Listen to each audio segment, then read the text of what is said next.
Live mula sa TV5 Media Center Reliance. Kasama ang buong puwersa ng News 5. Ito ang 28th KBP Golden Dove Awards at 13th Makatao Awards Best TV Newscast.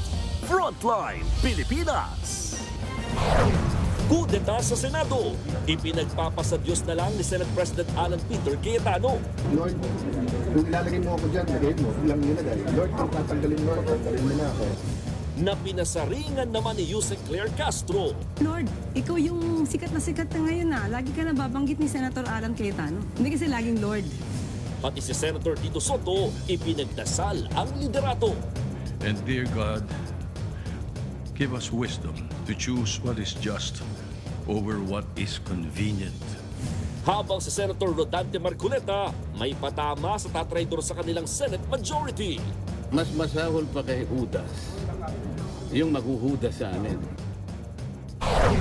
Napurnadang kudeta dahil daw kay Senator Cheese Escudero, kinausap umano ng minority bloc pero naglatag ng mabibigat na kondisyon. Sa papalapit na impeachment trial kay Vice President Sara Duterte, Malacanang nanindigang hindi sila makikialam. Habang ilang senador ng Duterte bloc nangakong magiging patas.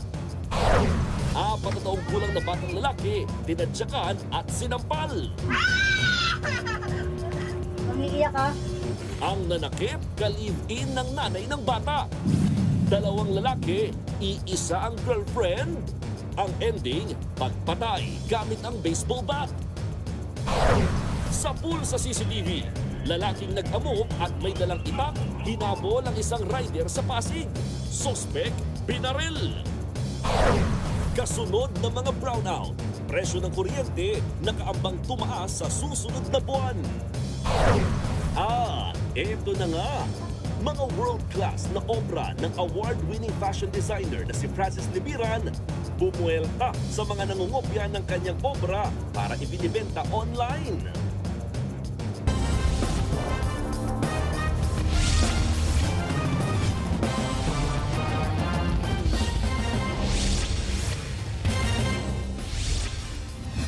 Isinapubliko na ang mga kuha ng CCTV sa loob ng Senado na magkabarilan noong Miyerkules. Pero bago yan, naglabas din ng body cam footages ang NBI kung saan nahagip ang inarestong driver ng ahensya. At sa video, kitang wala siyang dalang kahit anong armas. Live mula sa Mandaluyong, nasa frontline na balitang yan si Gio Robles. Gio, anong nilalaman ng mga bagong video sa nangyaring barilan sa Senado?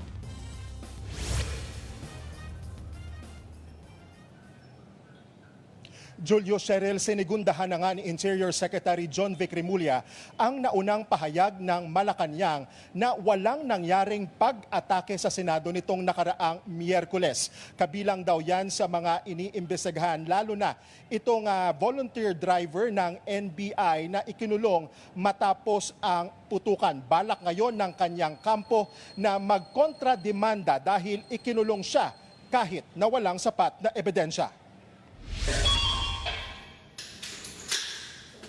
Sa body camera footage na ito nakuha noong May 13, kita ang volunteer driver ng NBI na si Mel Oragon sa 5th floor ng GSIS building kasama ang ibang ahente.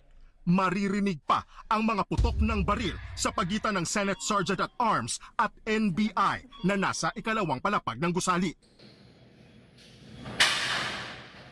Kapansin-pansin din na radyo at itim na jacket lang ang bit-bit ng volunteer driver taliwas sa paratang na may dala siyang baril. Pansamantala nang nakalaya ang volunteer driver kahapon matapos makapagpiyansa. Muling iginiit ng 44 anyos na si Oragon na hindi siya nakipagpalitan ng putok sa usaa. Pinaliwanag din niya kung bakit siya nasa ikalawang palapag ng GSIS building bago inaresto. Bali, nakabalik na kami ng office noon. Bigla akong tinawag at sinabihan na ako na may naiwang bag, isa sa kasama natin at kailangan na makuha dahil may mga gamot na laman. Kailangan ng may-ari. So, wala akong agam-agam na sinunod yung utos at bumalik ako mag-isa. Dala yung aking personal na motorsiklo doon sa GSIS. Ayon sa abogado ni Uragon, pinag-aaralan nilang magsampa ng reklamo sa mga umaresto sa kanya sa ikalawang palapag ng GSIS building. Dumepensa rin ang abogado kaugnay sa pagpopositibo ni Uragon sa paraffin test. Inconclusive daw yan dahil posibleng kaya lang siya nagpositibo dahil malapit siya sa pinangyarihan ng barilan. Kinwestiyon din ng kampo ni Uragon ang reklamong direct assault na isinampa laban sa kanya. Anila, wala itong basihan. Civil yung kanyang pakipag-usap sa umaresto sa kanya nung time na yun. So, kaya gusto rin namin maimbestigahan ulit ito para malaman talaga kung ano yung basis ng prosecution para i-push yung kaso na to. Hindi tuluyang isinasara ng NBI ang posibilidad na balak gamiting escape route ang GSIS building para kay Senator Bato de la Rosa. Bagamat walang diretsahang kumpirmasyon, inihalintulad ni NBI Director Melvin Matibag ang Senado sa isang lugar na may maraming posibleng lagusan. Anya, 8 entry points ang maaaring gamitin mula sa Senado patungo sa kadugtong nitong GSIS building bukod pa sa pangunahing gate ng complex. Pero ayaw munang pangunahan ni Matibag ang investigasyon at sinabing hayaan na lang muna sa mga investigador ang pagtukoy kung may naging plano nga bang ilabas si De La Rosa sa pamamagitan ng pagdaan sa GSIS building. Nauna nang may lumabas na ulat na may naganap o manong rehearsal para sa posibleng pagtakas ng anilay puganteng senador. I cannot confirm na gagawin nila yon, but the Senate is a good escape route for that purpose, no? Kasi yung GSIS, Senate to GSIS is a good entry point. That's possibility, but am I saying that they're gonna do it? It is a possibility. Factual yan. If you look at the layout of the building, pwede talaga. Samantala, kinumpirma ng NBI na may lead na sila sa posibleng kinaroroonan ni De La Rosa. Pero nang tanungin kung sa Pilipinas pa ba ang senador, tumangging magbigay ng dagdag na detalye si Matibag. Mas mabuti raw na tanungin pa rin si Senator Robin Padilla na huling nakasama ni De La Rosa bago at pagkatapos umalis ng Senado. Well, that's the job of the law enforcement, and NBI being the law enforcement, talagang may monitoring kami at hahanapin natin. It is there's a valid warrant of arrest. He is now considered fugitive from justice. Bumuelta rin si Matibag sa apela ni Senate President Alan Peter Cayetano sa Ombudsman na suspindihin siya matapos patawan ng 6 na buwang suspensyon na walang sweldo si Senate Sergeant at Arms Mau Aplasca. Ayon kay Matibag, bakit hindi muna suspendihin si Cayetano? I think si Senator Alan Peter Cayetano at the end of the day, actually most of the time of the day, he will pray. So, sabi nga, ano ba yung kanta na God is watching us eh. So, that is between you and your God kung ano yung nangyari talaga. No? Bago yan, nauna na ring bumuelta si Matibag sa pahayag na ito kahapon ni Senate President Cayetano. During my watch, hindi nyo natibag ang Senado. Now, kung if I remain or kung papalitan ako, sana hindi matibag ang Senado. Gusto ba namin tibagin yung Senado? Gusto lang namin ipatupad yung batas, ano? Saka, it's not about Senator Alan Peter Cayetano, it's about the Senate and the judicial system. No? So,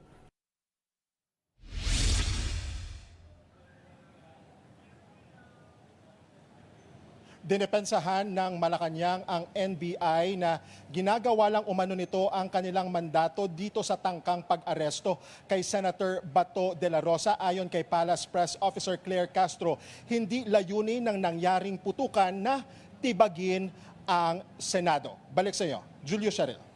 Gio, may nakita raw na hawak na bala yung inarestong driver ng NBI. Ano bang paliwanag dyan ng ahensya?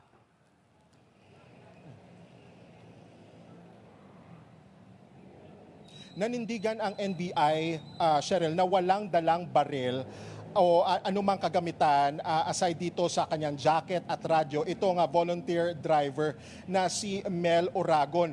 Yung bala na nakita doon sa kanya ay ito yung laman ng bag na kanyang binalikan doon sa ikalawang palapag ng GSIS building. Ano ba yung iba pang laman ng bag na ito kung bakit binalikan niya ito? May mga laman daw kasing itong gamot. Yun nga, may mga bala ng baril na dala nitong NBI agent na orihinal na nagmamay-ari nitong bag na ito. Cheryl.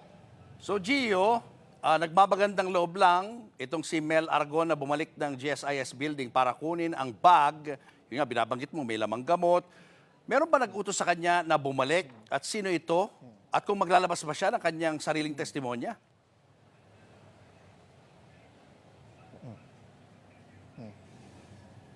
Nagmamagandang loob at dahil na rin part na rin kumbaga ito ng kanyang volunteer work, kumbaga more on errands, runner siya kung may kinakailangan, identified na itong NBI agent na ito na may-ari ng bag na binalikan nitong si Mel Orago. Nakapagsumite na sila ng spot report at kanilang kumbaga salaysay. Sa ngayon, hindi pa isinasa publiko yan ng NBI habang nagpapatuloy nga ang investigasyon. Pero when it comes to the identity of this NBI agent, ay kilala na siya at nakapagsumite na siya ng kanilang initial statement. Julius. Maraming salamat, Gio Robles. Iginiit ng DILG na walang nangyaring pag-atake sa Senado kahit nagkabarilan na. Ipinresinta na rin ang ilang kuha ng CCTV na mas magbibigay linaw sa mga nangyari. Live mula sa Malacanang, nasa frontline ng balitang yan si Maricel Halili. Maricel, bakit daw hindi matatawag nga na pag-atake ang nangyari sa Senado? Cheryl, inilabas na nga yung mga CCTV footage dyan sa nangyaring insidente o yung gunfire incident dyan sa Senado nung nakaraang linggo. Base doon sa mga CCTV footage, makikita kung ano yung nangyari dyan na naging basehan kung bakit sinabi ng DILG na malinaw na hindi raw naging under attack ang Senado. Kung makikita natin doon sa CCTV footage early on, bago sumapit yung 7:45 ng gabi ng May 13, kung kailan nangyari yung putukan dyan sa Senado. Before yan mangyari, nagpunta yung mga NBI personnel dyan sa may hallway patungo ng kantin. Ito yung katapat ng Senate area kung saan nangyari yung putukan nung Miyerkules nung nakaraang linggo. Ang base dito sa CCTV footage, makalipas lamang yung ilang mga sandali, umalis na rin yung ibang mga NBI personnel dyan sa hallway na yan, 2 NBI agents na lamang ang natitira. Base rin dyan sa CCTV footage na nakuha dyan sa Senado, makikita yung paghahanda ni Sergeant at Arms Aplaska ng Senado. Ang isa raw sa mga ipinagtataka ng PNP, bakit daw hinayaan din na naroroon yung mga miyembro ng media dahil kung ito ay operasyon, i-clear mo raw yung area na yan at hindi mo hahayaan na may makasunod sa iyo ng mga ibang hindi naman kasama supposedly doon sa operasyon to ensure yung safety ng lahat. So isa yan doon sa mga tanong nila. Pero makikita doon sa loob ng Senado yung paghahanda rin ng mga Sergeant at Arms at iba pang personnel. May sumilip sa pintuan, sa bintana, tiningnan kung sino yung naroon sa kabilang side ng wall. At kapag tiningnan yung CCTV doon sa kabilang side ng wall, 2 yung NBI personnel na naiwan doon. Makikita rin doon sa labas na CCTV sa may hallway na 4 na beses nagkaroon ng pag-discharge ng barel. Hindi nila to tinawag na warning shot. Pag-discharge yung sinasabi ng PNP at ng DILG. After ng 4 na putok ng baril na yan, makikita na nagkuble yung NBI agent at saka siya nagpaputok nung tinatawag nila na cover fire shot. So makikita natin dahil daw dito sa mga CCTV footage na ipinakita sa media, malinaw daw na walang pag-atake. Nilinaw din ni Interior Secretary John Vic Remulla na kaya ipinatawag ng GSIS ang NBI dahil gumihingi sila ng assistance to ensure the security doon sa kanilang facility because number 1, nanawagan daw si Senador Bato de la Rosa ng people power. So ayaw nilang madamay sa gulo na yon dahil number 2, maraming mga artworks na nagkakahalaga daw ng milyong-milyong piso yung GSIS na kailangan nilang i-ensure ang safety. Ang tanong natin kanina, bakit NBI? Bakit hindi PNP ang pinatawag ng GSIS? Ang sabi ni Secretary Remulla, nakatoka na ang PNP sa pag-maintain ng peace and order sa bahagi ng Senado. Wala naman daw kaso kung NBI ang hinga ng tulong ng GSIS dahil law enforcement agency pa rin naman daw ito. Pakinggan natin yung bahagi ng sinabi ni Interior Secretary John Vic Remulla. Pagkatapos ng 6 na araw na masusing pag-iimbestigasyon, paghagila po ng lahat ng available videos, interviews, affidavits, ay marami po kaming conclusion na nakuha. For the record, all evidence points that there was no attack on the Senate.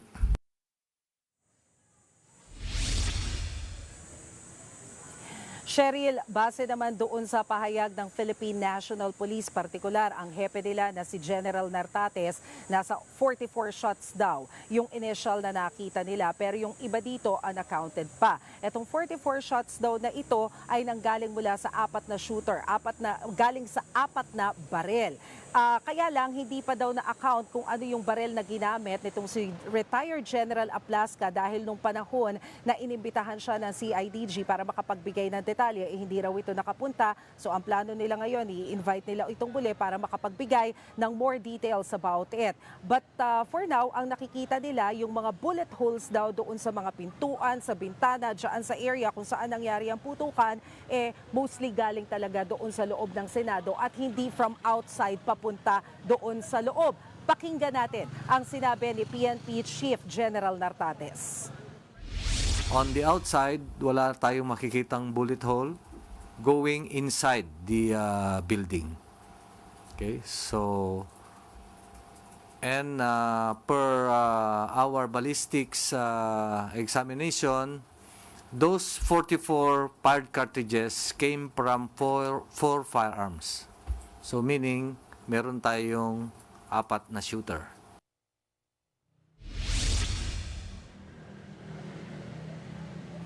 Cheryl, kanina tinanong din natin si Justice Secretary Vida kung sino-sino ba yung nakikita niyang posibleng liable sa mga pangyayaring ito. Ayaw munang magbigay ng pangalan ni Secretary Vida dahil kanina pa lang naman itinurn over sa kanya ng PNP yung kanilang initial investigation sa nangyaring insidente dyan sa Senado. Pero isa pa sa tanong natin, ano ba ang ibig sabihin kapag under protective custody ng Senado? Ano-ano ba ang sakop nito? Sabi ni Secretary Vida sa atin, kapag kasi ganyan na protective custody, ina-assume na kapag kailangan halimbawa ng korte o ng DOJ na ipatawag sa Senador Bato, madadala nila para matanong. Pero syempre, ayaw muna niya magsalita kung ibig bang sabihin nito, liable ang Senate leadership, liable ba? Kung totoo man na sinamahan ni Senador Robin Hood Padilla si Senador Bato na umalis nung 2:30 ng madaling araw nung May 14. So lahat ng yan hanging questions pa, bibigyan daw muna ng pagkakataon ngayon ng DOJ para pag-aralan itong initial investigation ng Philippine National Police, pero ang malinaw ngayon nasa DOJ ng bola. Cheryl? Balikan natin yung mga CCTV. Mag-iisang linggo na matapos nga mangyari itong putukan sa Senado.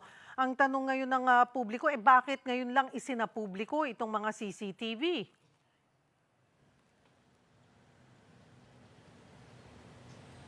Well, Cheryl, sinagawa pa raw kasi yung investigation ng Philippine National Police. Kaya etong mga panahon, 6 na araw na pagsasagawa ng investigation, ginugol nila yan, pag-collate ng mga CCTV, pag-collate ng mga information na kailangan para magkaroon sila ng malinaw na ebidensya kung ano nga ba talaga ang nangyari. Isa ba doon sa tinanong natin sa DILG kanina, masasabi nga ba natin na staged o scripted yung nangyari nitong nakaraang linggo sa Senado? Sa ngayon, wala pa raw silang konklusyon tungkol dyan sa mga kuro-kuro na baka scripted o staged itong pangyayaring ito. Ang malinaw lamang daw ngayon, hindi totoo na naging under attack ang Senado. Cheryl? Doon naman sa kumpirmado, di ba kanina sinabi mo 4 mula sa 4 na baril yung mga nakuhang bala. Siguro confirm na dyan yung galing kay Sergeant at Arms Aplasca kasi aminado naman siya na nagpaputok siya, nag-warning shot siya. So yung 3 iba pa, nasabi ba kung saan galing ahensya or itong mga baril na ito ay galing sa loob ng Senate, yung mga nagpaputok nung 3 pang baril? Base doon, ibinigay nila yung mga pangalan, Cheryl. Hindi ko lang hawak yung 4 na pangalan na ibinigay ng PNP kanina. Although malinaw na isa dyan ay si General Aplasca. Yung isa doon sa 4 na pangalan na yon nakalagay NBI agent. Pero ang sinasabi nga ni General Nartates kanina, well, una sinabi nila na 4 yung shooter. Pero kalauna doon sa press briefing, kinlaro nila na hindi, ang ibig lang nilang sabihin galing sa 4 na barel yung nangyari yan. Pero kasi hindi pa rin kumpleto yung buong detalye dahil dun sa 44 gunshots daw na nabilang nila, meron pang mga unaccounted, posible na yung iba nga doon ay mula kay General Aplasca. So para mabuo lang nila yung storya, kailangan muna nilang makuha yung impormasyon at detalye mula kay retired General Aplasca. Kaya ang plano nila, ipapatawag siyang muli. Sana this time ay mapaunlakan naman yung invitation nila nang sa gayon ay mabuo din yung istorya. Cheryl. Maraming salamat, Maricel Halili. Naka-red alert daw ngayon ang Senado ayon kay Senate President Alan Peter Cayetano. At kasabay niyan, nagpasaring pa siya sa Secretary ng Department of Justice. Hindi raw pwedeng maging bida ang kontrabida. Nasa frontline na balitang yan si Bean Los Baños. Senate siege. Was it under attack? It was not. The Senate was not under attack. It was only the statement made by Senator Alan Cayetano. Kung kahapon tinabla ng Malacanang ang naratibong under attack ang Senado, ngayon nanindigan si Senate President Alan Peter Cayetano na naka-red alert sila. We were on red alert, if I can call it that way, because nung nangyari nung Monday, at buong araw may mga report ng mga armado and deny yung NBI. Ipinagtanggol din ni Cayetano ang ginawang warning shot ng suspendidong si Senate Sergeant at Arms Mau Aplasca laban sa NBI. Kung sinabi ng Malacanang, bawal ang armado sa nakapaligid sa Malacanang, pumunta ka na naka-armado ka, hindi ka mag-warning shot. Okay. Pag sinabi sa Supreme Court, pag pumunta kayo dito armado, mag-coordinate muna kayo. Pumunta kayo, hindi kayo nag-coordinate, hindi ba mag-warning shot? The circumstance is very important. Pinasaringan pa nga niya ang anyay Police General na nagsasabing hindi dapat nag-warning shot. Pero yung maglabas na ng mga talking heads, yung mga nagsasalita na hindi dapat ng warning shot, napakadelikado. Pati ang PNP yung general na yon, para niyang natanggalan ng depensa ang Malacanang at saka ang Supreme Court sa pinagsasabi niya.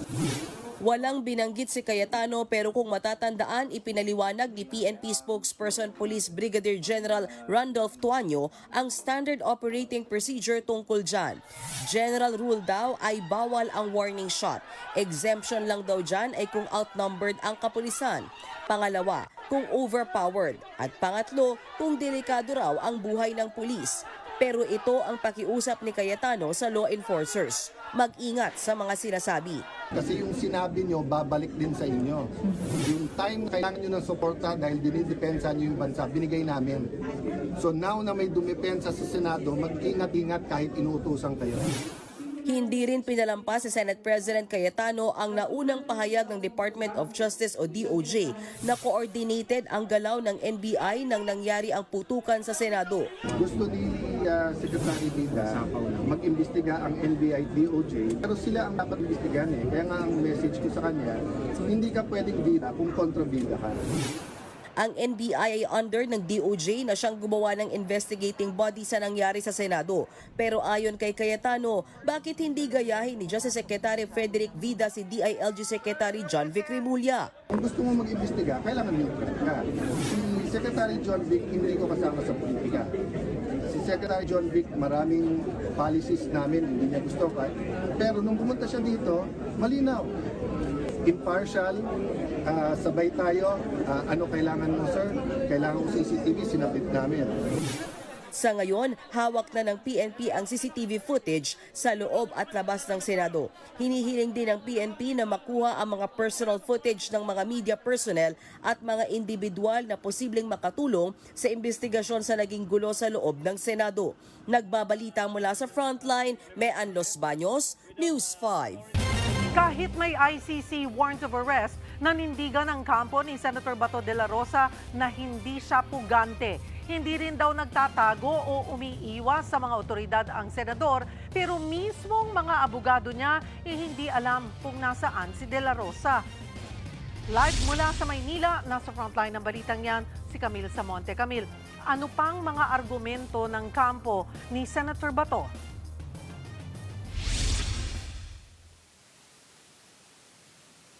Cheryl, tinutulan nga ng kampo ni Senator Ronald Bato de la Rosa itong naging komento ng Office of the Solicitor General sa Korte Suprema at yung pagtawag ng OSG na isang pugante o nagtatago sa batas itong si Senator de la Rosa.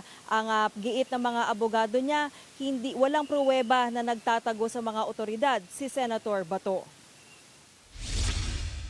Consistent na galawang pugante, yan ang komento ng Office of the Solicitor General kay Senator Bato de la Rosa. Kaya hiling nito sa Korte Suprema, ibasura ang petisyong Temporary Restraining Order o TRO para sa nakabinbin nitong warrant of arrest mula sa International Criminal Court o ICC. Pero nanindigan ang kampo ni Senator Bato na hindi pugante ang senador sa kabila ng pag-alis niya palabas ng Senado. Sa kanilang tugon sa SC, sinabi ng kampo ni de la Rosa na hindi dapat gamitin laban sa senador ang Fugitive Disentitlement Doctrine. Sa ilalim niyan, maaaring mawalan ng karapatan ang isang individual na tumatakas o nagtatago sa batas na humingi ng tulong sa korte. Wala raw ebidensya na tuluyang nagtago o umiwas sa mga otoridad si de la Rosa. Pinanindigan din nilang walang jurisdiksyon ang ICC sa bansa dahil kumalas ang Pilipinas sa Rome Statute noong 2019. Hindi raw pwedeng ipatupad ang ICC arrest warrant sa Pilipinas nang hindi dumaraan sa local court. Hindi naman daw nila hinihiling na ipawalang sala siya ng Korte Suprema o tumakas sa pananagutan. Ang gusto lang daw nila ay dumaan muna sa legal na proseso. Alinsunod sa batas ng Pilipinas ang pag-aresto sa isang Pilipino. Kung hindi nagtatago si Senator Bato, nasaan ba siya ngayon? Sa programa ng Big Story ng One News, mismo mga abogado ni Bato, hindi raw alam kung nasaan ang senador. Si Attorney Jimmy Bondoc sinabing hinihintay nila ang mga otoridad na isilbi sa kanila ang ICC arrest warrant laban kay De La Rosa. We are just waiting for the government authorities to serve us personal service po nung warrant. That is the purpose of the lawyers, ma'am. We are his legal counsel. Dadaan po sa proseso, no? Dadapan po sa proseso, sa PCTC and all that. Alam po ninyo, I'm sure you've heard all of that. Pag dumaan na po sa tamang proseso and competent judicial authority, then pwede na nating pag-usapan ang pag-appear ni Senator Bato.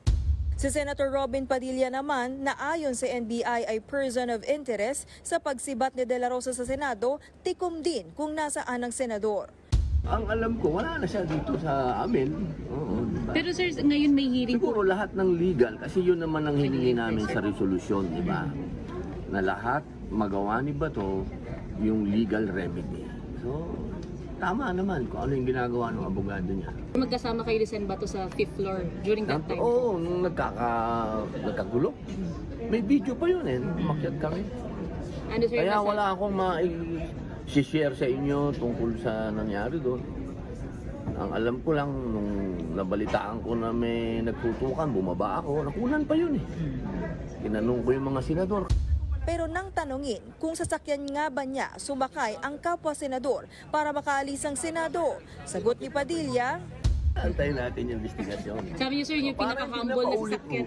Para paulit. Antayin, ako kotse ko yun. Sinabi ko naman kotse ko yun.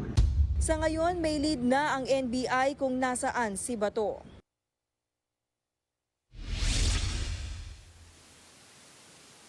Cheryl, hindi pa malinaw kung agad na bang dedesisyonan ng Korte Suprema itong hiling na TRO ng kampo ni Senator Bato. Hanggang ngayon ay wala pang abiso sa media kung may ilalabas bang resolusyon kaugnay dito kung magpapatawag ba ng full court session ang mga mahistrado. Cheryl.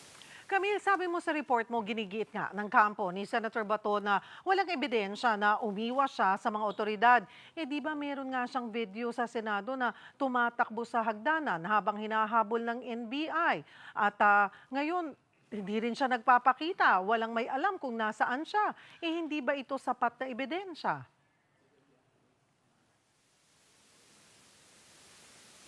Oo, Cheryl, alam mo yung punto na yan ang maaaring masagot o matalakay nga sa mga desisyon na ilalabas ng mga mahistrado dahil hindi rin masyadong na-elaborate dito sa reply ng kampo ni Senator Bato kung ano yung kanilang paninindigan kung bakit nga hindi masabi na hindi nagtatago itong si Senator Bato when in fact kapag tinatanong nga yung mga abogado niya ay hindi naman din nila masabi kung nasaan ito nananatili. Kaya nga, Cheryl, kung babalikan yung report ko kahapon, may opinion dyan si Attorney Makalintal at ang sinasabi nga niya na may posibilidad na maaring hingin ng Korte Suprema na ang kampo ng De La Rosa na sabihin kung nasaan ang lokasyon at kung pwede ring i-produce si Senator Bato para nga ma-justify itong hinihiling nilang TRO. Kasi nga itong TRO ay nakaangkla kasi yan, nakabase yan doon sa imminent threat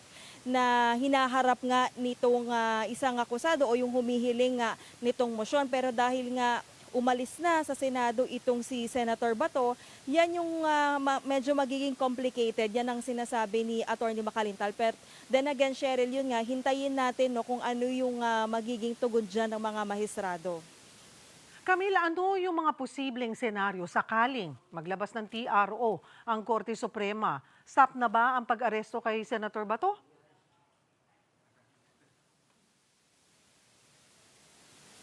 Nako Cheryl, ayaw naman natin i-preempt yung magiging desisyon ng Korte Suprema tungkol dyan. Pero definitely kapag ka naglabas ng TRO, automatic yan na hindi nga pwedeng i-implement. Dahil kung babalikan natin yung mismong petisyon ni Senator De La Rosa, specifically hinihiling niya ay pigilan nga itong pag-implement ng warrant sa kanya ng ICC at yung pagsuko sa kanya papunta nga doon sa dahig. Katulad nung ginawa nung kay dating Pangulong Rodrigo Duterte. Pero Cheryl, alam mo, komplikado kasi itong petisyon, itong motion ni Senator Bato dahil kung ano man yung magiging desisyon ng Korte Suprema dito ay maaaring matouch din yung ilang mga punto o mga ilang topic na na-raise din sa mga petisyon na inihain ni dating Pangulong Rodrigo Duterte. At Cheryl, kung babalikan natin, 14 months ago pa yung petisyon na yan at hanggang ngayon ay wala pa ring desisyon na ibinababa ang Korte Suprema tungkol dyan. Kaya nga, maaaring maging preceded itong desisyon ng Korte Suprema sakaling maglabas sila tungkol dito sa TRO ni Senator Bato. Ang DOJ naman at ang ating gobyerno ng Pilipinas, ang sinasabi nila ay makikinig sila sa Korte Suprema. So kung sakaling ang may TRO, hihintayin din nila kung may mga specific instruction tungkol dyan sa pag-implement dahil very specific din yung kampo ni Senator Bato na dapat dumaan nga muna sa local court bago nga i-implement itong ICC warrant. So again, nakadepende talaga yan sa kalalabasan nga ng desisyon ng Korte Suprema, Cheryl. Maraming salamat, Camille Samonte.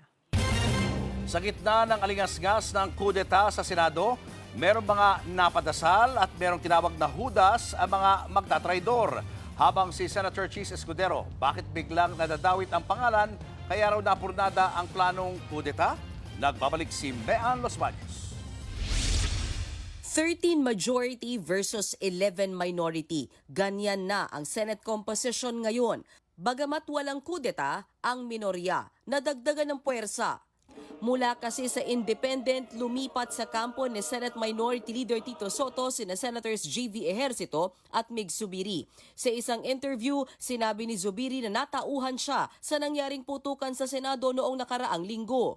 After what happened last week, with the handling of the shootout here in the Senate, natauhan ako, nagulat ako para sa institusyon na ito. At napaisip ako ng malalim. I prayed hard and discerned, sought for discernment. And I said, it's about time that we make a stand. Bago yan, nilapitan ni Zubiri si Senator Wen Gatchalian na ini-interview noon ng media. Inakbayan niya at sinabing, may I just say, this is my candidate for Senator. Napangiti na lang dyan si Gatchalian. Ayon naman sa isang source ng News 5, kayang maghatak ni Senator Cheese Escudero ng hanggang 4 na senador para mabago ang liderato ng Senado. Kinausap umano ng minorya si Escudero pero humingi ito ng mabibigat na kondisyon na hindi raw kayang ibigay ng minority bloc sa kadahilan ng paano naman daw ang dignidad ng minorya? Sinusubukan pa naming kunin ang reaksyon ng kampo ni Escudero at ang minority bloc kaugnay nito pero wala pa silang tugon. Kanina nga sa pagbubukas ng Senado, naintriga ang ilan nang maispatang nagbubulungan sina Escudero at Cayetano.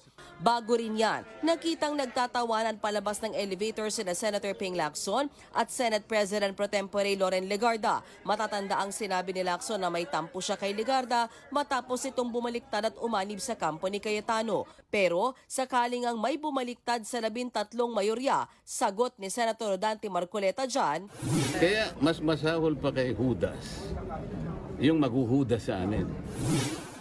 Samantala, si Senator Raffy Tulfo naman masaya na raw sa minority bloc. Hindi rin daw totoo na nanakot ang kanilang grupo para umanib ang ibang senador sa kanila.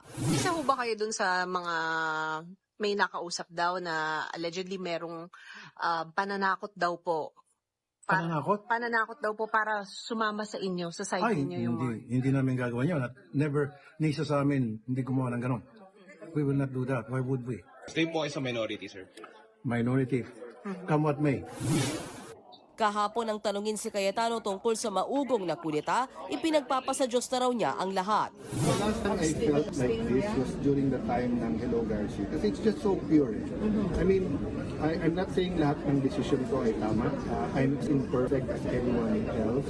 But it's a walk of faith. It's just, Lord, kung ilalagay mo ako dyan, lagay mo. Bilang nilagay. Lord, kung tatanggalin mo ako, tanggalin mo na ako. So, I just have to make sure that every day is a day I really use to the optimum. Gamitin ko talaga yung kapangyarihan na binigay sa akin ng Senate President to do good.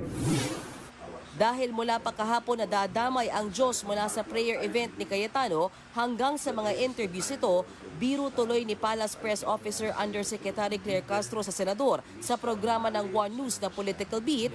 Pero Lord, ikaw yung sikat na ngayon na. Lagi ka nababanggit ni Senator Alan Cayetano. Ay, baka po yung, basta hindi ko po kukunin si Senator Alan, mahalaga po yan. Hindi kasi laging Lord. Opo, Lord, God, at may... Lagi ka nababanggit. Oo.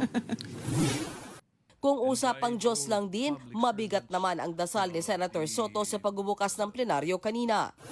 In these challenging times, may those entrusted with leadership walk in righteousness, accountability, and genuine concern for the common good.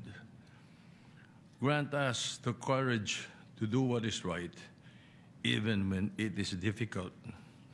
And dear God, give us wisdom to choose what is just over what is convenient. Protect our institutions and our nation from the influence of evil, corruption, greed, division, and selfish ambition.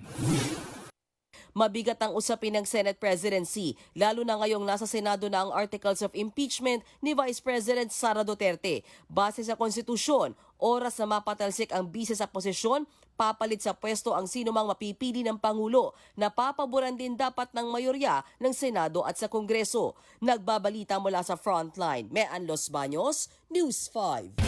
Sa ibang balita, nasawi ang isang lalaki matapos mag-amok at manakot ng mga motorista sa Pasig. Ang lalaki tinangkapang hatawin ng itak ang rumesponding pulis. Nasa frontline ng balitang yan, si Gary De Leon. Pasado alas 6 ng umaga nitong Linggo, maririnig sa CCTV na ito ang sigawan sa intersection ng Emabini Street, Canyogan, Pasig. Habang ibang motorista nakatigil at tila pinanonood ang nangyayari. Maya-maya pa, nang marinig ang isang putok ng baril, agad silang nagpulasan at humarurot paalis ng lugar. Makikita rin ang isang lalaking hinahabol ang motorsiklo at may hawak-hawak pa siyang itak. Pagdating sa intersection, bumagsak ang lalaki at ang rider. Sumunod sa kanila mga pulis ng Pasig. Sinubukang arestuin ang lalaki may hawak na itak. Habang ang ibang rider, tinangkapang kuyugin ng lalaki. Pero dahil sa tama ng bala, hindi na siya nakapiglas pa. Sa investigasyon, nang mag-amok umano ang lalaki na may hawak na itak, iwinawas-iwas niya raw ito sa kalsada kaya natakot ang mga motorista. Pero nang sitayin ng otoridad, tinangkapang undayan ng itak. Pinapasurrender ng ating kapulisan yung itak. So hanggang sa may konting diskusyon kasi ayaw niyang surrender, At bigla na lang itong lalaki na to, itong ating suspect, inatake na itong ating pulis.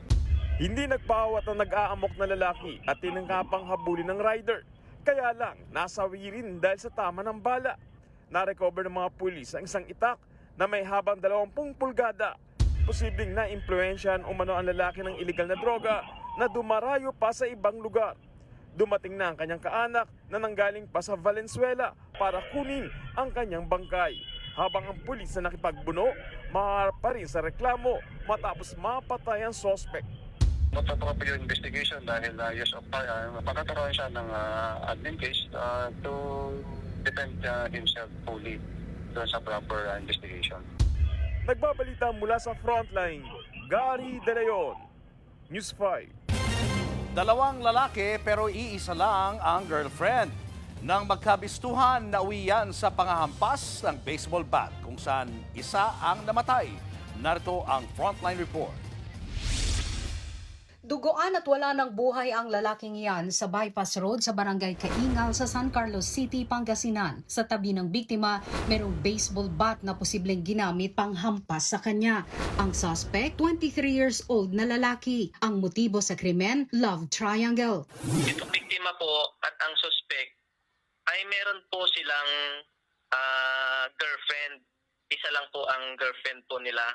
Ito pong biktima, ma'am, at saka yung suspect ay hindi po sila magkakilala.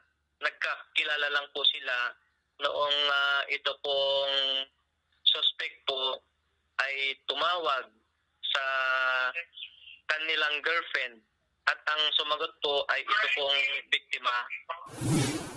Gamit ang cellphone ng kanyang nobya, tinext ng suspect ang karibal niya. Nagpanggap siyang girlfriend para magkita sila at doon na nga nangyari ang krimen. Dead on arrival sa ospital ang biktima habang nakatakas naman ang suspect. Mahaharap siya sa reklamong murder. Nagbabalita mula sa frontline, Margie Bentulan, News 5. Nasa pool sa video ang isang babae sa Taguig City na binugbog ang anak ng kanyang kinakasama. Pero ang ina ng biktima walang balak magdemanda. Nasa frontline ng balitang yan, si Brian Castillo. Umiiyak at nakahiga ang 4 na taong gulang na lalaking ito nang biglang tinadyakan siya sa ulo ng babaeng kasama niya sa kwarto. Umiiyak ka?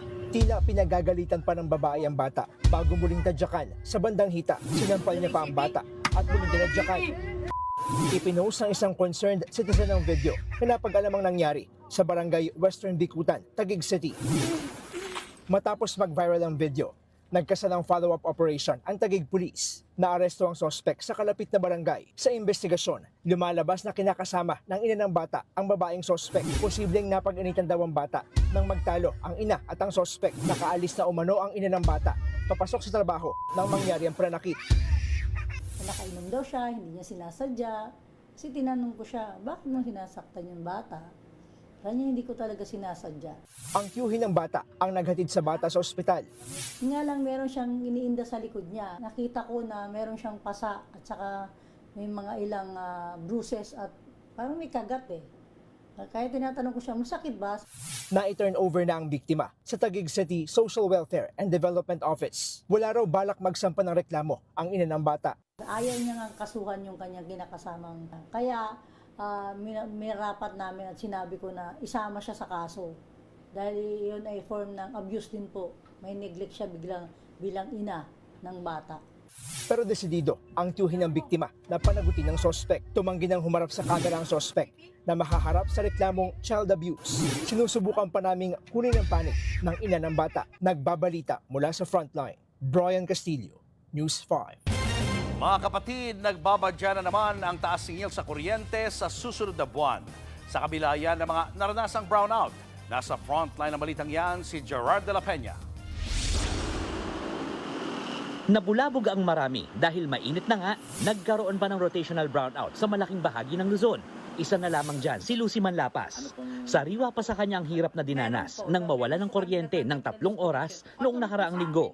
Meron kasi siyang asma. Kasi sa sobrang init, hindi po ako makatulog.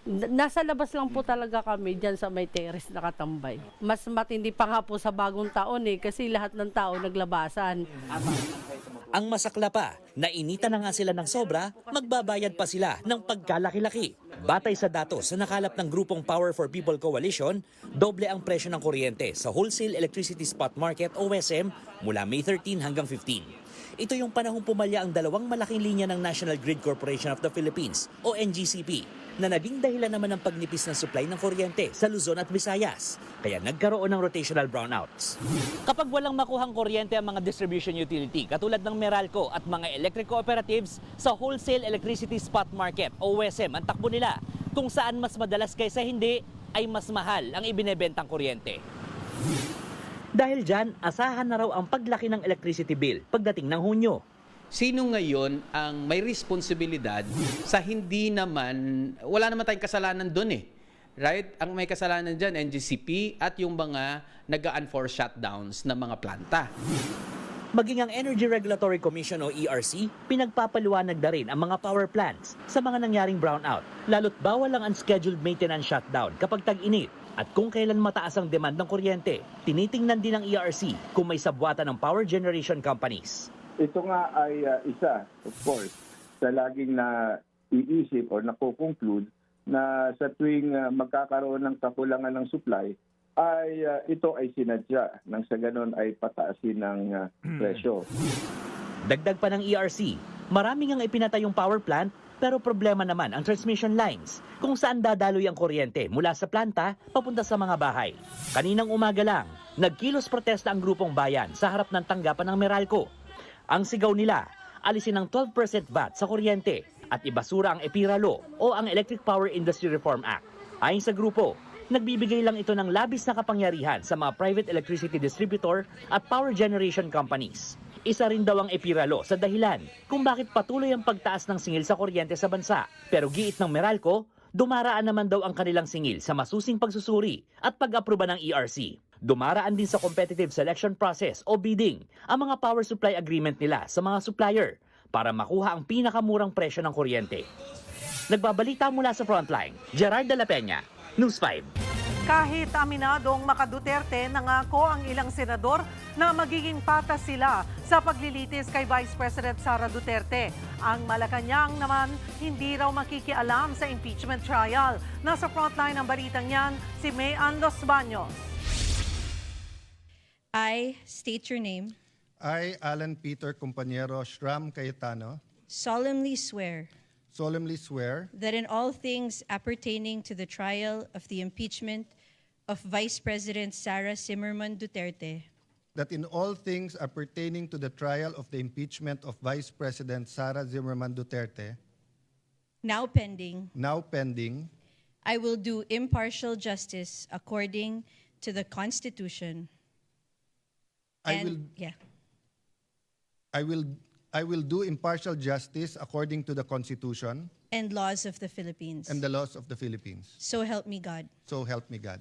Suot ang kanilang impeachment robe na kulay maroon, nanumpa ang mga senador na siyang maglilitis sa impeachment case ni Vice President Sara Duterte. Ang pagsusuot ng robe nagsilbing hudyat ng pag-convene o pagtitipon ng Senado bilang impeachment court. Sumisimbolo rin ito sa bagong papel ng mga senador na bukod sa pagiging mambabatas, tatayo na rin sila bilang mga maestrado o judges. Ibig sabihin, inaasahang isasantabi nila ang personal at politikal na interes at isusulong ang katotohanan, hustisya at integridad ng walang kinikilingan. Yan naman ang tinitiyak ng ilang senador kahit pa mga kaalyado sila ng pamilya Duterte. Mandato po namin na magkampanan po ang aming tungkulin bilang Senator Judge. And dapat po maging impartial po kami. Whether Duterte Black, kung anong black man po yan, Pilipino po kami.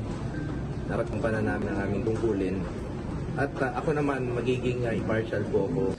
Una po, nagpapasalamat po tayo sa leadership at ito pong mga usap-usapan na matatapos na.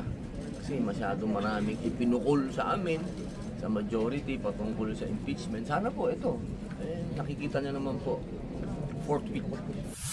Ang palasyo tiniyak na hindi manghihimasok sa Senado pero hinihikayat nila ang publiko na tutukan ang proseso. Ang Pangulo at ang administrasyon ay hindi po makikialam sa magiging hearing po dyan sa impeachment. At Kung ano lang po yung sinasabi ng ebidensya, siguro dapat doon lamang sila lumugar. Pero sana yung taong bayan ay tumutok dahil maraming nangyayari ngayon sa Senado.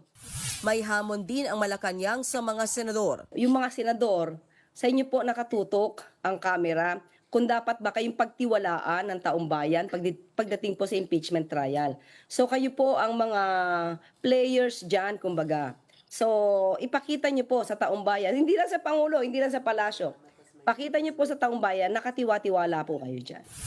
Kahapon inatasan ni Senate President at Impeachment Court Presiding Officer Alan Peter Cayetano ang pag-issue ng writ of summons kay VP Sara. Binigyan ang bise ng 10 calendar days para sagutin ang articles of impeachment. Inatasan din siyang humarap sa impeachment court oras na ipatawag siya. Pag sumagot na ang bise, bibigyan naman ng 5 araw ang prosekusyon para tumugon. Saka palang mangyayari ang pre-trial at pagkakalendaryo sa formal na paglilitis. Kapag natuloy ang impeachment trial, kailangan ng 2/3 o hindi bababa sa 16 na boto ng mga senador para ma-convict o mahatulan ang bise at matanggal sa pwesto at patawan ng lifetime ban sa paghawak ng anumang posisyon sa gobyerno. Nagbabalita mula sa Frontline, Mean Los Baños, News 5.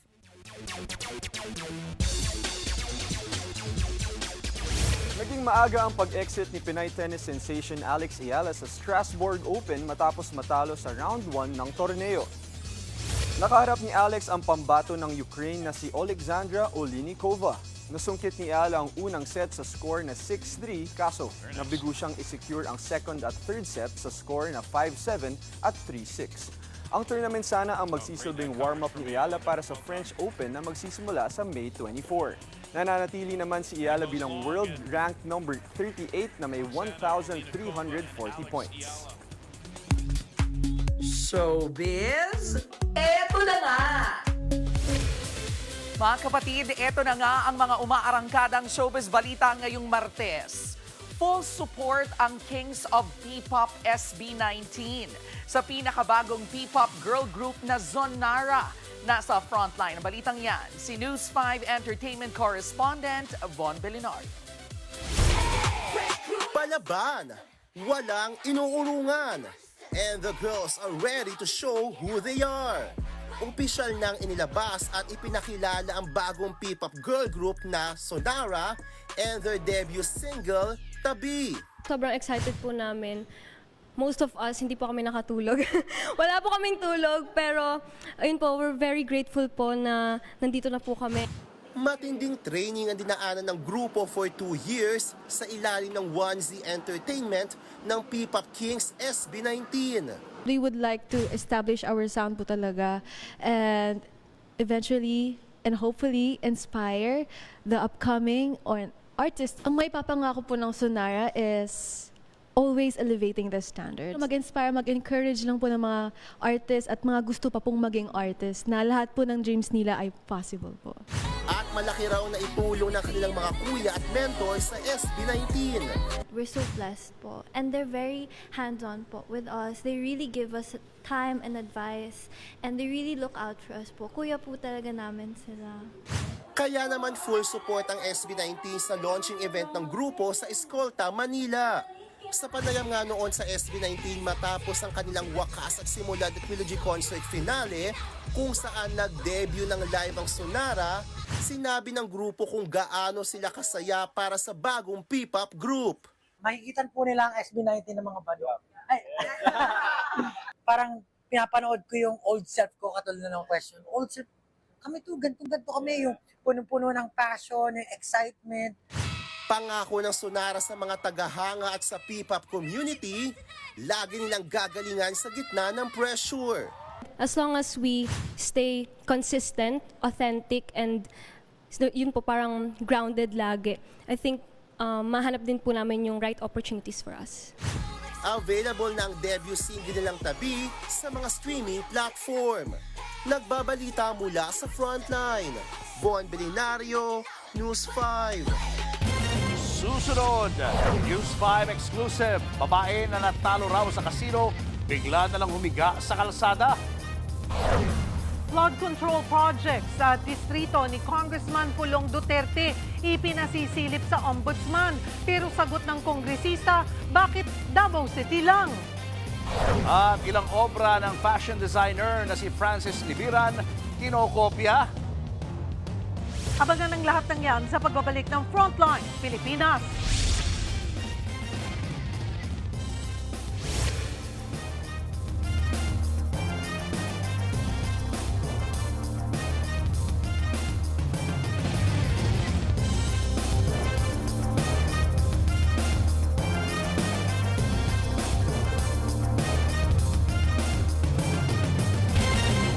Mga kapatid, Julius Babaw po, nasa Middle East o saan mang dako ka ng mundo, manatiling may alam at may pakialam sa mga mainit na balita dito sa ating bansa.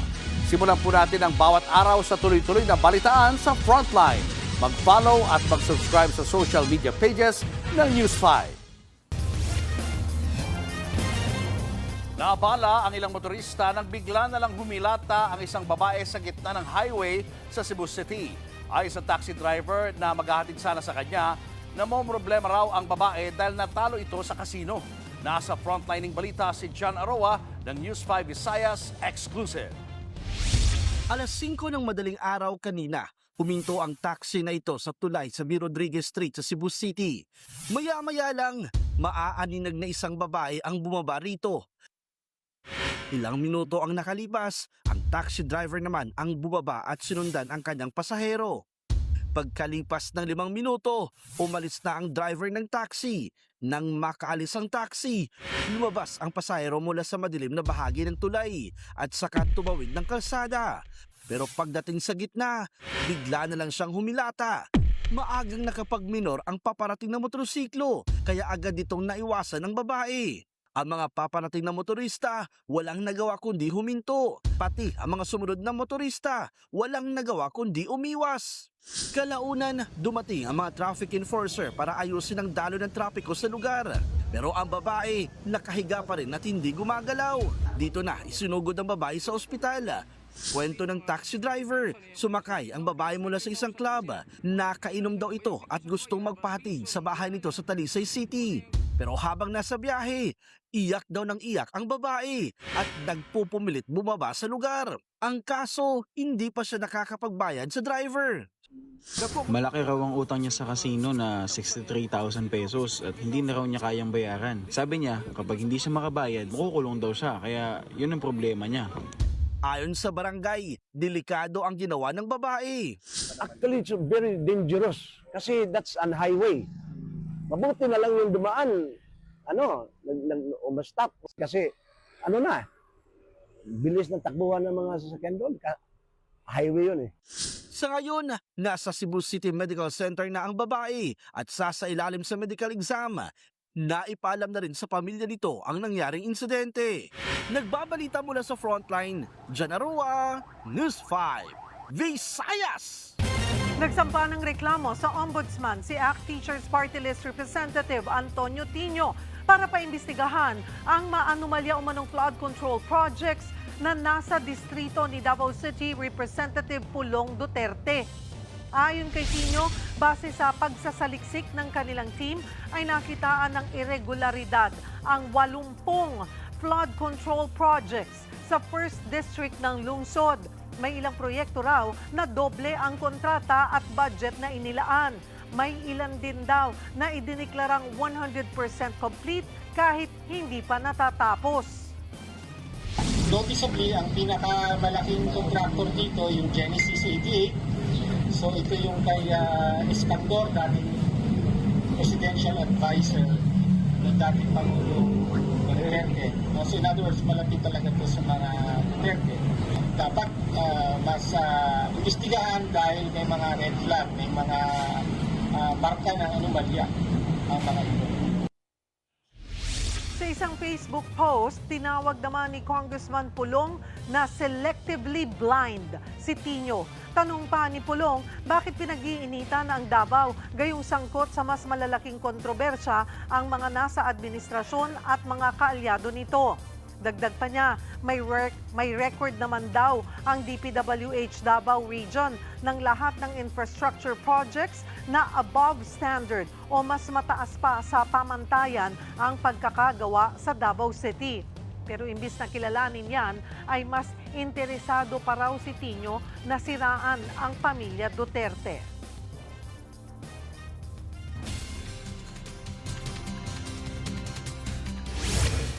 Weather update tayo mga kapatid. Sa ngayon, wala naman tayong binabantayang anumang sama ng panahon sa loob at labas ng ating Philippine Area of Responsibility. Pero kung mapapansin nyo, mas napapadalas na po yung ating mga isolated o localized na mga pagulan at thunderstorms. Kadalasan yan tuwing hapon at gabi. At mas mapapadalas pa po yan sa huling bahagi ng Mayo hanggang pumasok na po o magsimula na po yung ating panahon ng habagat. Sa katunayan, sa susunod na linggo, maaari na po tayong magkaroon ng tinatawag nating southwesterly wind flow o yung ating hangin ay magbumula na sa timog kanluran. Yan na po yung ating parang mahinang habagat o pasimula ng ating habagat. Pero sa ngayon, ito pa rin pong easterlies ang nagdudulot ng mainit at malinsangang panahon sa malaking bahagi po ng ating bansa. At ito namang ating intertropical convergence zone ang nagdudulot ng mga pagulan dito po sa katimugang bahagi ng ating bansa. Dahil po sa ating intertropical convergence zone, posible po yung ating mga pagulan at thunderstorms sa areas ng Zamboanga Peninsula, BARMM, kasama po dyan ang Soxargen, maging dito sa Davao Oriental. Ang natitirang bahagi naman ng ating bansa, possible naman po yung ating mga isolated o yung mga pulupulong pagulan at thunderstorms na kadalasang nangyayari tuwing hapon at gabi. Kasama po dyan ang Metro Manila. Pero kapag wala po tayong mga pagulan, magpapatuloy pa rin po ang mapanganib na antas ng heat index. Sa katunayan, bukas pinakamataas po muli yan dito po sa areas ng Cavite, napapalo sa hanggang 45 degrees Celsius. Samantalang sa Pangasinan, sa may Dagupan, nasa 44 degrees Celsius yung ating inaasahang heat index. Ganun din po sa may areas ng Rojas, yan po sa may Capiz. Samantalang sa Metro Manila, naglalaro sa 40 hanggang 43 degrees Celsius po yung ating heat index. So napakainit pa rin po niyan mga kapatid. Samantalang sa Cagayan, Aurora at dito po sa areas ng Negros Occidental, naglalaro sa 42 hanggang 43 degrees Celsius pa rin yung ating inaasahang heat index. So mapanganib na level pa rin po yan ng heat index kaya doble ingat pa rin po tayo mga kapatid. Dito naman sa Metro Manila, magpapatuloy po ang ating maaliwalas sa panahon tuwing umaga at narito nga yung ating tsansa ng pagulan ngayong hapon, gabi at bukas ng umaga. Kung mapapansin nyo, anumang oras sa maghapon, possible po tayong makaranas ng mga pulupulong pagulan o thunderstorms o yung mga pagulang hindi naman masyadong nagtatagal. Medyo mababa po ang tsansa niyan tuwing umaga at tumataas po muli tuwing hapon at gabi. Kaya sa may mga lakad, ugaliin na po natin ang pagdadala ng payong. Lalong-lalo na po yung mga papasok sa opisina at trabaho. Magagamit po natin yan panangga sa init ng araw, sa tanghali at sa mga posibleng thunderstorms o yung mga biglaang buhos ng pagulan pag-uwi natin sa hapon. At mag-ingat din po tayo mga kapatid kapag meron tayong thunderstorms na biglang buhos ng pagulan, possible po yung magpabaha, lalong-lalo na po sa mga low-lying areas at posible rin po yan magdulot ng matinding traffic. At yan muna ang latest sa ating lagi ng panahon. Muli ito po ang inyong weather frontliner, Alvin Pura, na lagi may panahon para sa iyo. Susunod, construction worker pinagsasaksak na sa agawan sa videoke. At reposted picture ng aktres na si Andrea Del Rosario kasama si Senator Bato de la Rosa, binatikos ng netizens. Yan at iba pa sa pagbabalik ng Frontline Pilipinas.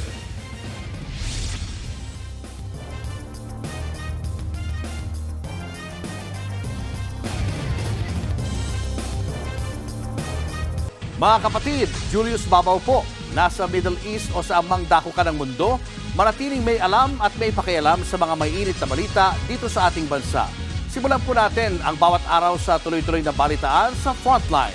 Mag-follow at mag-subscribe sa social media pages ng News 5.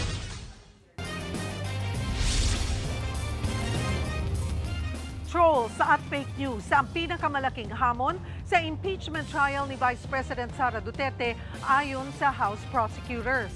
Bagamat sanay na raw ang mga mambabatas, hindi lang daw kasi mga opisyal ang inaatake kundi ang katotohanan.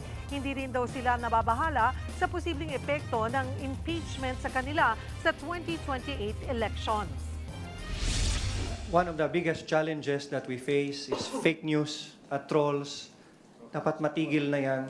And this impeachment is one of the biggest step that we can take. Pero dapat ma-overcome din natin ang fake news. Regional bias. So, dapat yung totoo ang manaig and hopefully everyone can come together and decide whether what we are sharing is really news or fake news. We should go back to the concern of the prosecutors that one of our biggest enemies here is fake news. Kung ako po ang tatanungin niyo, sanay na po ako niyan. So hindi na po uubra yan. Mahigpit na ipinapatupad ng gobyerno ang 50 pesos na price cap sa kada kilo ng imported na bigas. Ang problema, kung susundin daw yan, malulugi naman ang mga nagtitinda. Nasa frontline na balitang yan, si Mon Gualvez. Tayo magbutahan ho, imported yan. 2 taon po nakatinitingin ng bigas. Alam ko kung ano imported ng lokal. Sermon ang inabot ng isang tindero ng bigas sa Paco Market sa Maynila nang mag-inspeksyon ng Department of Agriculture. Maraming bigasan dito ang nabistong nagtitinda ng local brand ng bigas kahit imported naman pala. Hindi ho to Mindoro. Mali na naman. Hindi ho yan. Imported siya. Imported din to. May halo lang. Mahigpit na binabantayan ngayon ng ahensya ang pagpapatupad sa price cap na 50 pesos kada kilo para sa regular at well-milled na imported na bigas. Alinsunod ito sa utos ni Pangulong Bongbong Marcos kasabay ng epekto ng gulo sa Middle East at mataas na inflation rate sa bansa. Kung tutusin daw kasi, nasa 37 hanggang 38 pesos lamang ang landed cost o kabuuang gastos ng nasabing imported rice pagdating sa bansa. Dapat ang patong lang niya ng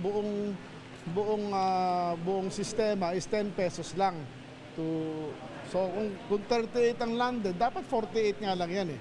So ginawa na natin 50 para kung meron tayo mga hidden costs. Wala naman tayo sinasabi hindi sila kikita eh. Wag lang sobra. Nasita rin ang ilang imported rice na hinaluan ng ibang klase ng bigas na madalas daw gawain sa mga palengke. Kailangan nilang actually i-deklara na i-mix yan, di ba? Kasi digay niya Coco Pandan. Pero hindi siya pure Coco Pandan eh. So mislabeling yan. Ang tawag diyan. Agad namang sumunod ang mga nagtitindang nasampulan ng surprise inspection. Kapansin-pansin na sumunod naman yung mga nasitang mga tindero na mga bigas dito sa implementation ng price cap. Mula 58 pesos, binago naman nila pero 55 pa rin. So mas mataas pa rin sa price cap. Bakit po hindi nyo masunod yung 50 pesos na price cap, nanay? Kasi mataas pa po yung kuha po namin. Lugi kayo. Lugi po kami. Kung susundin namin po kayo, lugi po kami ng 120 pesos. 5 kilos. Paliwanag ng tinderang si Gina, 2,650 pesos daw ang bagsak sa kanila ng isang kabang bigas. Kaya kung isasagad daw nila sa 50 pesos ang pagtitinda nito, hindi lang sila basta lugi, kundi abonado pa. Kuhanan, 50 lang po kinikita namin sa isang sako. Kung bababa ko pa yan ng 50, wala, lugi na ako ng mga 200. Kami po nagbibinta, gumagamit po kami ng plastic. Kahit itry niyo po itanong yung plastic, napakamahal na po. Payo ng DA, ibalik sa supplier ang mga nabiling mahal na bigas o wag muna itong itinda hanggat may pinapatupad pang price cap. Posibleng magmulta ng hanggang 2 milyong piso ang mga mahuhuling lalabag o di kaya makulong ng hanggang 10 taon at may pasara pa ang tindahan. Nagbabalita mula sa Frontline, Mon Gualvez, News 5. Susunod, construction worker pinagsasaksak ng dahil sa videoke. Dugyot na pagawaan ng juice drink, sinalakay. At San Antonio Spurs wagi sa Game 1 ng Western Conference Finals kontra Oklahoma City Thunder. Tutok lang mga kapatid, magbabalik pa ang Frontline Pilipinas.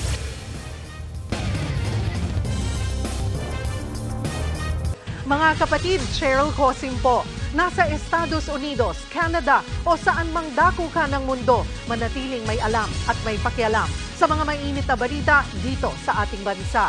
Simulan natin ang bawat araw sa tuloy-tuloy na balitaan sa Frontline. Mag-follow at mag-subscribe sa social media pages ng News 5.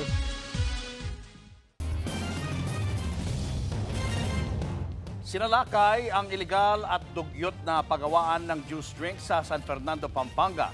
Nang buksan ang pabrika, inabutan pa ang isang lalagyan na nakatiwangwang habang may laman na tila juice. Wala rin daw maayos na lalagyan ang mga sangkap pati ang galon ng tubig at ang mga makina. Inireklamo ng isang customer ang paggawaang yan matapos makabili sa kanila ng produkto. Dito na nabuking na wala palang permit ang pagawaan. Ikinandado na ang lugar habang iniintay ang paliwanag ng may-ari. Selfie now, disgrasya later. Nahulog mula sa sinakyang ride sa perya ang 4 na babae sa Bilar, Bohol. Humandusay at namilipit sa sakit ang mga biktima. Ayon sa pulisya, nagsiselfie ang grupo at nagsisiksikan sa isang bahagi ng ride hanggang sa nawalan sila ng balanse at tumaob ang ride. 2 ang nakalabas na ng ospital habang ang iba ay nagpapagaling pa. Posibleng managot ang perya dahil sa kapabayaan. Paalala naman ng mga otoridad, safety muna bago selfie.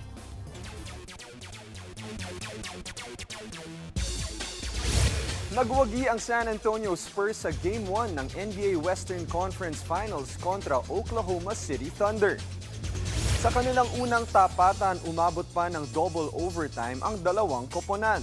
Kaso, nanaig ang Spurs sa final score na 122-115. Nagtala si Victor Wembanyama ng 41 points at 24 rebounds na kanyang playoff career high. Ito naman ang unang beses na natalo ang defending champ sa kanilang playoff run ngayong season. Sa Eastern Conference Finals naman, huwag palampasin ang bakbakang Cleveland Cavaliers kontra New York Knicks. Mapapanood yan live sa Pilipinas Live app simula bukas, May 20. Pati na rin sa NBA TV Philippines, One Sports, Signal at Satellite. At yan muna ang latest sa Frontline ng Sports. Ako po, si Diego Dario.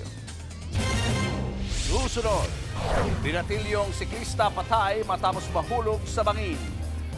At aktres na si Andrea Del Rosario binatikos matapos i-repost ang kanyang picture kasama si Senator Bato de la Rosa. Tutok lang mga kapatid, magbabalik pa ang Frontline Pilipinas.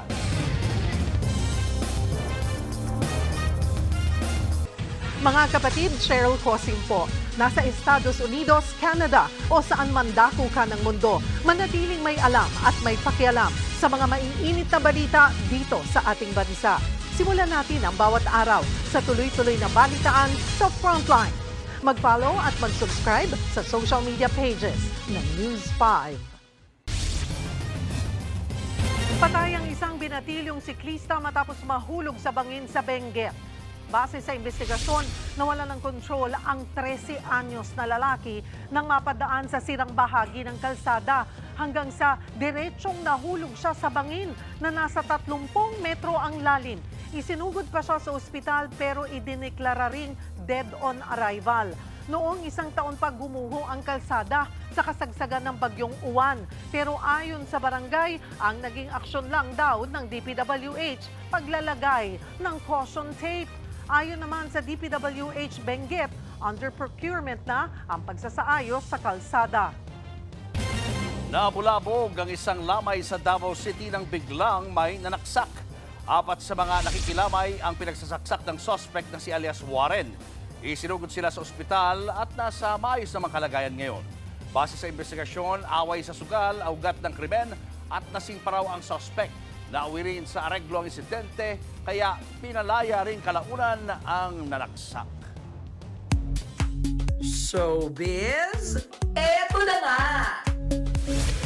Mga kapatid, eto na nga. Throwback post lang sana, pero inulan ng batikos ang picture ni Andrea Del Rosario kasama si Senator Bato de la Rosa. Tanong tuloy ng netizens, clout chasing ba ito? Nirepost ni Andrea ang lumang photo nila ni Bato na may caption na, "Thank you for dropping by, sir." Pero dahil mainit ngayon ang usapin sa kinaroroonan ng senador, mabilis itong napansin online. Paliwanag po ni Andrea, 3 years ago pa ang larawan at lumabas lang bilang memory. Ang kaso, sinabi rin niyang nakisakay siya sa issue for fun at pang-meme lang. Punatuloy ng netizens, may mga issue na hindi dapat gawing meme. Sa isa pang post, nagbiro ang aktres na lesson learned daw na huwag mag-repost ng mga lumang litrato. Susunod, lalaki pinagsasaksak ng dahil lang sa agawan ng mikropono sa videoke. Ang ilang obra ng fashion designer na si Francis Libiran kinopya para ibenta ng mas mura. Yan at iba pa sa pagbabalik ng Frontline Pilipinas. Mga kapatid, Julius Babaw po, nasa Middle East o saan mang dako ka ng mundo, manatiling may alam at may pakialam sa mga mainit na balita dito sa ating bansa. Simulan po natin ang bawat araw sa tuloy-tuloy na balitaan sa Frontline. Mag-follow at mag-subscribe sa social media pages ng News 5. Nang dahil umano sa agawan sa mic ng videoke, patay sa pananaksak ang isang lalaki sa Navotas. Ang mga suspect, mga katrabaho ng biktima. Nasa frontline na balitang yan, si Mobile Journal, Kayla Makantan. 23 saksak sa iba't ibang parte ng katawan ang tumapos sa buhay ng 55 anyos sa construction worker sa Navotas. Kinilalang biktima na si Edgardo Habonete at ang itinuturong sila rin ay mga katrabaho niya. Ayon sa mga kaanak ni Habonete, maghahatid sana sila ng bigas para sa kanya. Kaya pumunta sila sa barracks niya noong May 17. Hatid namin, ang dami ng pulis, tapos tinanong namin kung sino yung biktima. Yun na po yung nalaman namin. Nandun lang po sa barracks, lockdown. Wala na pang buhay. Iyak na lang ako nung nakatingin ako sa kanya. Sa backtracking ng mga pulis, nalamang 5 construction worker ang dali-daling tumakas matapos ang krimen. Iman po silang nandun, nagsilabasan. Base sa nakita sa CCTV. Sabi ng mga pulis, nagkaalitan daw at yun eh. May video pa sila, nag-aagawan ng microphone. Yun ate yung pinagkainitan nila. Ilang naglalarong bata umano ang nakasaksi sa pangyayari na agad nagsumbong sa mga matatanda na sila namang tumawag sa mga pulis. Sa ngayon, hindi pa tukoy ang pagkakakilanlan ng lahat ng mga salarin na nakatakas. Tumangging magbigay ng panayam ang Navotas City Police habang patuloy pa raw ang kanilang follow-up investigation. Panawagan ng mga naulila ni Edgardo bukod sa hustisya ay konting tulong pinansyal para maiuwi na nila ang ama sa kanilang tahanan sa Samar. Nagbabalita mula sa Frontline. Mobile Journal, Kayla Makantan. Lumolobo ang bilang ng mga tinatamaan ng Ebola virus sa ilang bansa sa Africa. Sa kabila niyan, tiniyak ng Department of Health na walang dapat ikabahala ang publiko sa ngayon. Nasa frontline ng balitang yan, si JC Cosico. Sarado ang tulay na yan na nagdudugtong sa mga bansang Democratic Republic of Congo at Rwanda sa Africa. Bawal munang tumawid ang mga residente mula sa DR Congo para hindi na kumalat pa ang nakamamatay na Ebola disease. Idineklara na ng World Health Organization na isang public health emergency of international concern ang Ebola outbreak sa DR Congo at Uganda. May 11 confirmed cases na nito sa DR Congo at 336 suspected cases hanggang nitong May 18. 88 na ang namatay. Habang sa Uganda, may isang nasawi sa 2 kumpirmadong kaso na parehong bumiyahe sa DR Congo. Ang latest outbreak na ito ay dulot ng Bundibugyo virus. Zoonotic ang virus na ito. Ibig sabihin, pwede itong maipasa mula sa mga infected na hayop gaya ng paniki patungo sa mga tao sa pamamagitan ng direct contact sa kanilang dugo at iba pang secretions o likido. Pwede rin ang human-to-human transmission nito sa pamamagitan naman ng direct contact sa dugo at iba pang body fluids ng isang taong infected. Kabilang sa mga paunang sintomas ng Ebola disease ang lagnat, pagkapagod, pananakit ng kalamnan at ulo, pati na sore throat. Kalaunan, pwede rin daw makaranas ng gastrointestinal symptoms gaya ng pagtatae, pati hemorrhage o pagdurugo ang isang taong infected. Ayon sa WHO, wala pa naman ito sa kriteria ng isang pandemic emergency. Hindi rin nakikita ng ating Department of Health na magiging isa itong pandemya gaya ng COVID-19 dahil hindi naman daw kumakalat sa hangin ang Bundibugyo virus. Ay hindi ganun kabilis. Katulad nung nangyari nung COVID-19 na mapadaan ka lang, no? Pwede mong masinghot. Yun yung karakteristik ng airborne eh. Ito hindi, kailangan ka talagang dumikit at hindi nga lang skin-to-skin contact, dapat meron kang exchange of body fluids or contact with body fluids. Naka-alerto naman daw ang ating DOH. Pero sa ngayon, wala naman daw dapat ikabahala ang publiko. Ayon din kay Health Secretary Ted Herbosa, magpapatupad ng mas mahigpit na surveillance ang Bureau of Quarantine sa ating mga borders, lalo na sa mga manggagaling sa mga bansang apektado ng Ebola. Nakabantay tayo dito, malayo po ang Africa at tataasan po natin ang bantay sa ating mga borders to make sure hindi makapasok ang Ebola sa ating bansa. Ang ating mga BOQ personnel rin na naka-station dun sa ating mga ports of entry, airports or seaports, mas trained naman po sila kung anong hahanapin na sintomas, anong papansinin at mas alerto sila pagdating sa mga incoming na pasahero. Kaya rin daw makapag-detect ng mga kaso ng Ebola ng ating mga laboratorio, kabilang na ang Research Institute for Tropical Medicine o RITM. Nagbabalita mula sa Frontline, JC Cosico, News 5. Update naman tayo kaugnay ng siklistang namatay matapos dumaan sa sirang kalsada at nahulog sa bangin sa Benguet. Sinibak na sa pwesto ang District Engineer at Engineer 3 ng DPWH Cordillera Administrative Region. Under procurement na rin ang pagsasaayos ng naturang kalsada. Showbiz, eto na nga! Mga kapatid, eto na nga. Hindi maitatanggi ang pagiging world-class ng mga disenyo ng fashion designer na si Francis Libiran. Pero gaya po ng ibang obra, hamon din sa kanya ang panggagaya sa kanyang mga likha. Nasa frontline na balitang yan, si MJ Marfoy. From Olympic athletes to P-pop kings, winning beauty queens, pati na local at foreign leaders. Basta usapang world-class, household name na in fashion ng award-winning designer na si Francis Libiran. Just last week, bumida sa ASEAN ang creations niya para kina President Bongbong at First Lady Liza Marcos. Binihisan din niya ang First Lady ng Thailand na si Thananon Sharnvirakul. It's the first time that they saw Madame in that orchid color that looks very vibrant on her. And plus, sabi niya, the simplicity of it matches her personality. So parang positive comments naman yung mga naririnig ko. Last April, ibinida rin ni Francis ang mga gown na ito na natatanging Filipino-made collection sa Harbin, China. Challenge naman daw para sa mga designer na gaya niya ang talamak na panggagaya sa kanilang mga obra. Madalas, mina-mass-produce para ang mga ito sa binibenta online. When we did the SEA Games, happened nung nangyari dito. Oo. So, syempre tuwang-tuwa ako because it's all praises, everything's nice, it's something new. And then, it ended up in Shopee. So, during that time, pandemic yan di ba? So, ang dami kong time. So, I was researching. Sabi ko, maka-order nga ng isa. So, nag-order nga ako ng isa. Kinompare ko talaga. Ano nakita mo? Sabi ko, it's different. Of Oo course. naman, The syempre. patterns is different. It's not the center, ganyan. So, sabi ko, next time talaga pahihirapan ko sila. Pero sa kabila ng mga panggagaya, hindi raw ito dahilan para tumigil sila sa paglikha.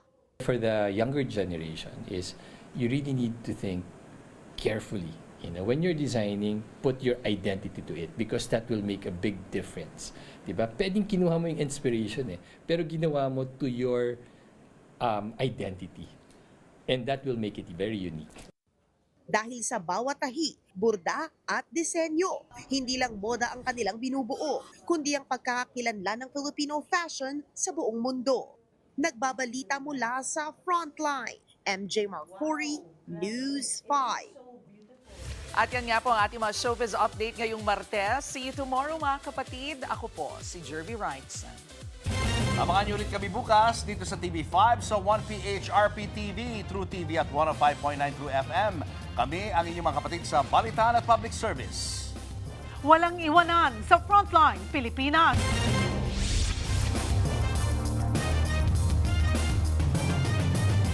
Mga kapatid, Cheryl Cosim po. Nasa Estados Unidos, Canada o saan mang dako ka ng mundo, manatiling may alam at may pakialam sa mga mainit na balita dito sa ating bansa. Simulan natin ang bawat araw sa tuloy-tuloy na balitaan sa Frontline. Mag-follow at mag-subscribe sa social media pages ng News 5.